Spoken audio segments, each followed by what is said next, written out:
Se internan en la maleza y descubren una hacienda que había funcionado en el siglo XVIII.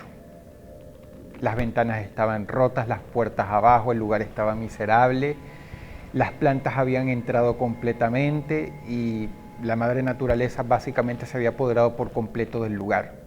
Lo investigan, se meten a ver y descubren que de buenas a primeras el sitio había sido un laboratorio de minerales, ¿verdad? Uno bastante rústico, donde de repente sacaban plata u otras cosas.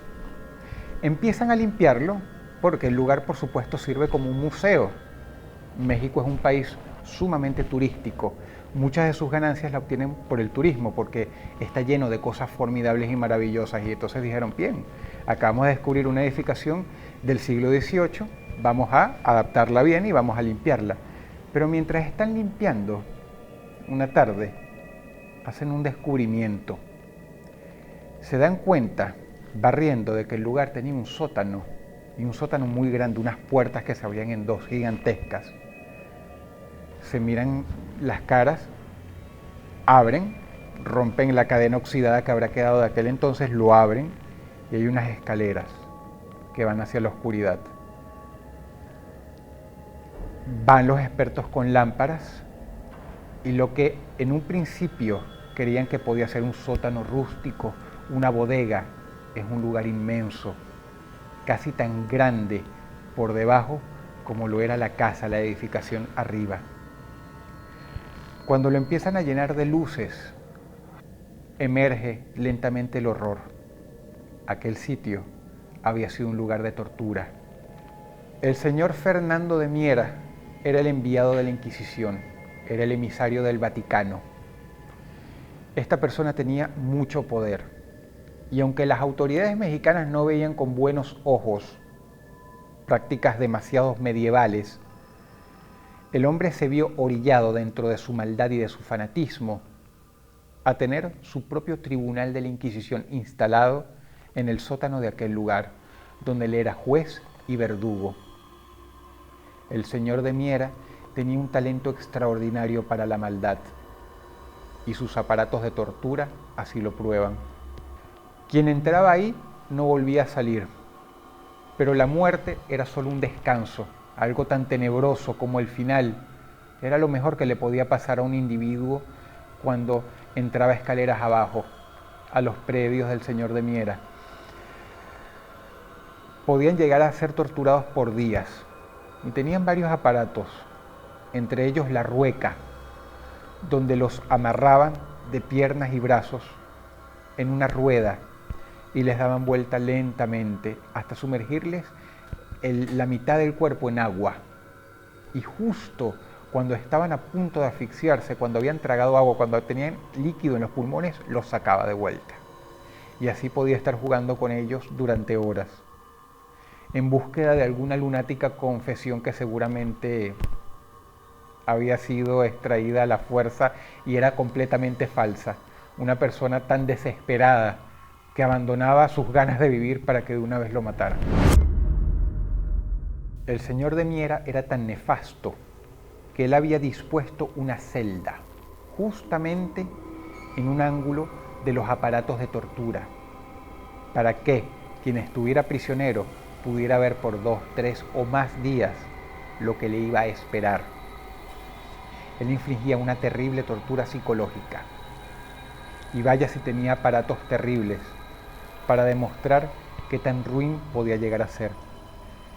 Estaba el potro, donde amarran a una persona de las extremidades en una plancha y por medio de un engranaje con una palanca comienzan a estirarlo y a estirarlo y a estirarlo hasta que las coyunturas, el hueso con los tuétanos, todo lo que une se desgarra y una persona termina desangrándose por dentro.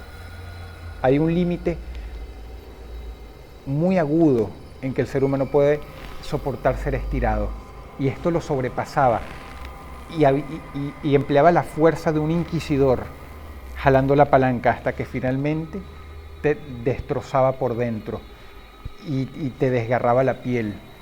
Había otro que se llamaba la dama de hierro, Este era terrible. Era un sarcófago como de 2 metros de alto. Metían a una persona adentro y la tapa del sarcófago tenía pinchos. Cuando cerraban la tapa, estos pinchos te penetraban y causaban un dolor terrible. Pero la maldad no termina ahí.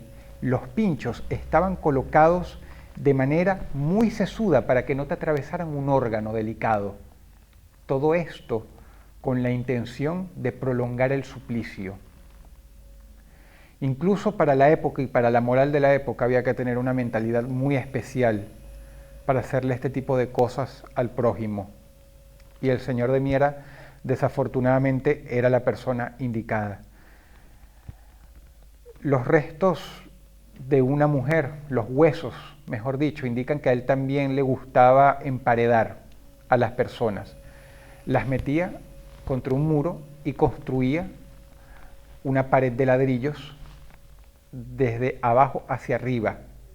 Todo para torturar psicológicamente a la presa. Lo último que tapaba era la cara, para que la persona gritando, llorando, chillando, suplicando, tuviera una probada durante las horas que duraba esa operación de cómo iba a ser su final. Había una tortura especialmente espeluznante. Le ponían algo en la cabeza a la víctima para que no se moviera. Y en la parte posterior del aparato había una tuerca enorme que uno podía girar con los dedos, con la mano abierta. Y mientras tú más la girabas, el otro extremo de la inmensa, de la gigantesca tuerca, te presionaba la vértebra. Y la idea era darle vueltas y darle vueltas y darle vueltas, o pena de los gritos, de los llantos de la persona torturada, hasta matarla.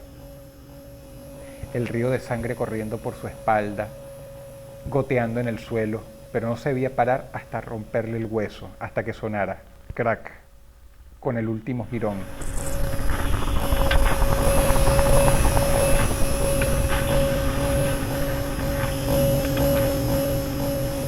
Finalmente, la arqueóloga que hizo este gran descubrimiento, junto con sus colegas, trató de reconstruir lo más que pudo de la historia. Se sabe que el señor de Miera torturaba a las personas, se sabe que era un inquisidor. No se sabe muy bien cuál fue su final, pero especulan. Y es que el terrible inquisidor cometió un grave error. Su fanatismo, su maldad, quizá no le permitió ver que una de sus víctimas lo iba a meter en un terrible problema. No se le ocurrió mejor idea que señalar a la esposa de un marqués muy poderoso como hereje. La hizo secuestrar y, por supuesto, la pobre dama no salió con vida del tribunal secreto del señor de Miera. Pero hubo un detalle: el marqués se enteró de lo que pasó. Se especula que lo mandaron a asesinar, probablemente de una manera tan terrible como él había despachado a sus víctimas. Y quizá fue esta la manera en que tan nefasto personaje encontró su justo y merecido final.